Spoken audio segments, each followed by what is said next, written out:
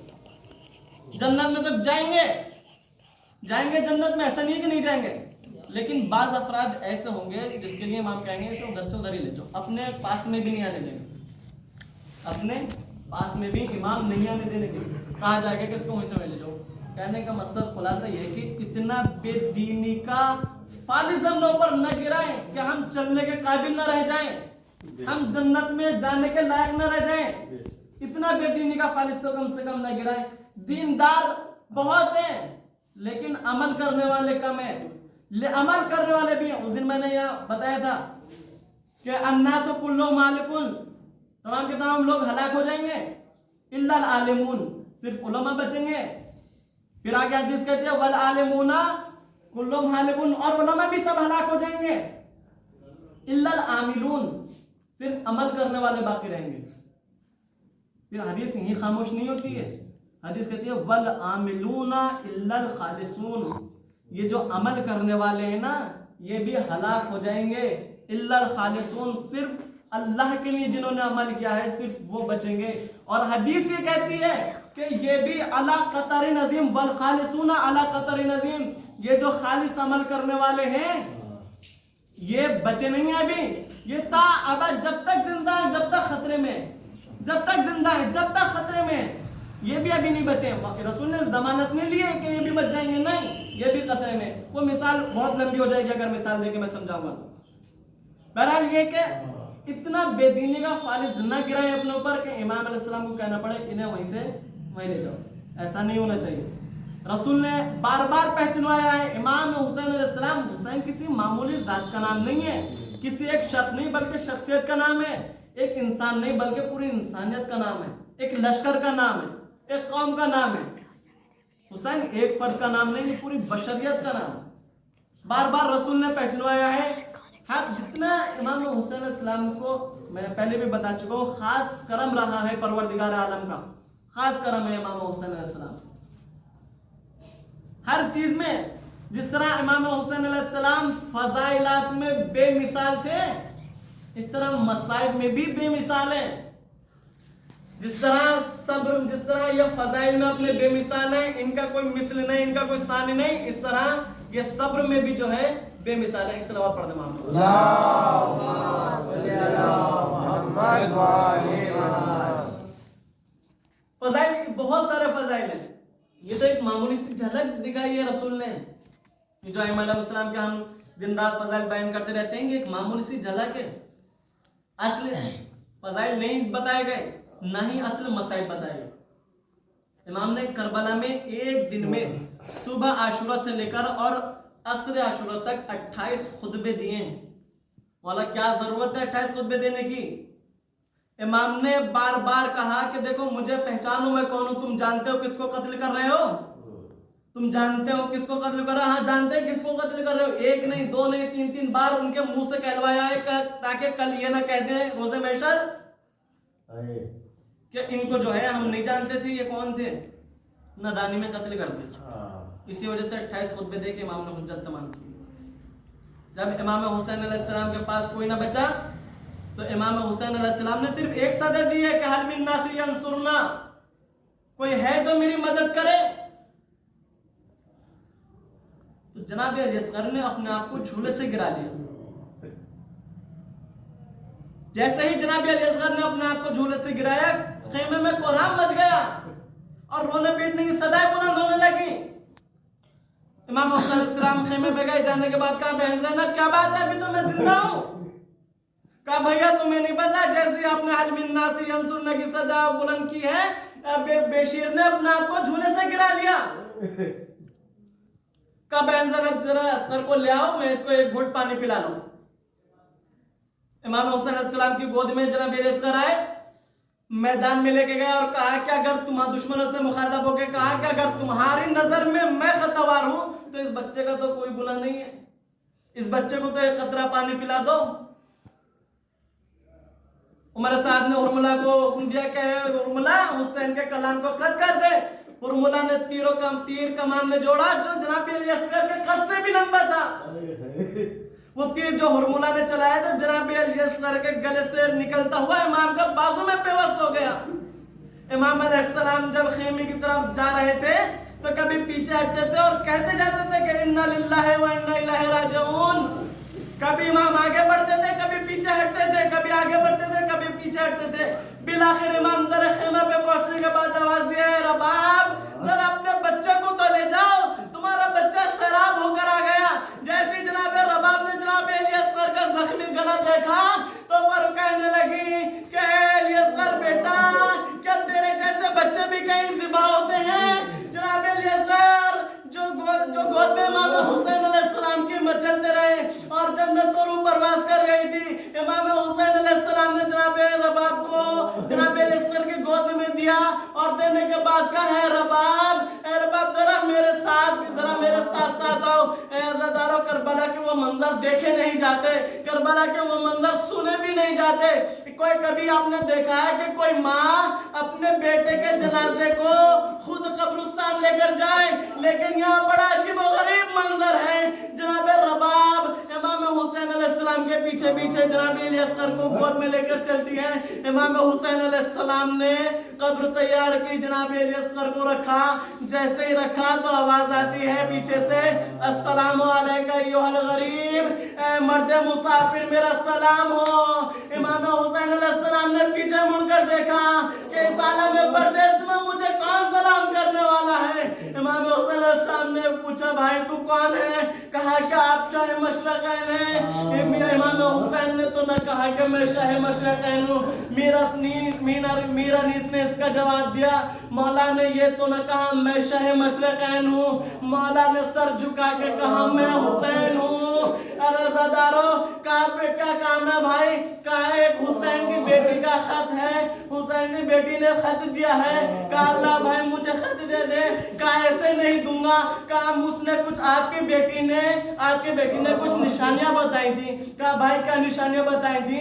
کہا بتایا تھا کہ اے قاصد جب تو میرے بابا کے پاس جائے گا, جب تو میرے بابا سے ملاقات کرے گا تو ایک طرف میرا بھیا علی اکبر ہوگا, ایک طرف میرا چچا عباس ہوگا, لیکن میں یہ دیکھتا ہوں کہ تمہارے پاس نہ جناب علی اکبر ہے نہ عباس جیسا بھائی ہے. امام حسین علیہ السلام نے قاصد صغرا کا ہاتھ پکڑ کر کہا چل اے میرے بھائی ذرا میرے بھائی کی لاش کو دیکھ, یہ میرا بیٹا علی اکبر کی لاش ہے, یہ میرے بھائی عباس کی لاش ہے. کہا اب تو خط مجھے دے دے.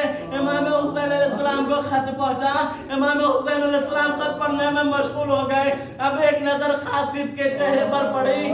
قاصد کیا دیکھتا ہے؟ کبھی خیمے کی جانب دیکھتا ہے, کبھی ادھر دیکھتا ہے. امام حسین کہتے ہیں کہ قاصد ارے کیا تجھے پتا نہیں ہے اس خیمے میں علی کی بیٹیاں رہتی ہیں, اس خیمے میں حسین کی بہن رہتی ہے, اس خیمے میں عباس کی بہن رہتی ہے, تو وہاں کیا دیکھ رہا ہے؟ وہ قاصد کہتا ہے مولا میں یہ نہ دیکھ رہا کہ اس خیمے میں کون رہتا ہے, مولا میں تو یہ دیکھ رہا ہوں ارے آپ کی بیٹی نے ایک بات اور کہی تھی. ارے کیا کہی تھی؟ کہا تھا کہ جب میرے بابا خط پڑھے تو دیکھنا خیمے کی جانب سے ارے ایک چھوٹا سا بچہ 6 مہینے کا میرا بھیا علی اصغر آئے گا, گھٹنوں کے بل چلتا ہوا آئے گا.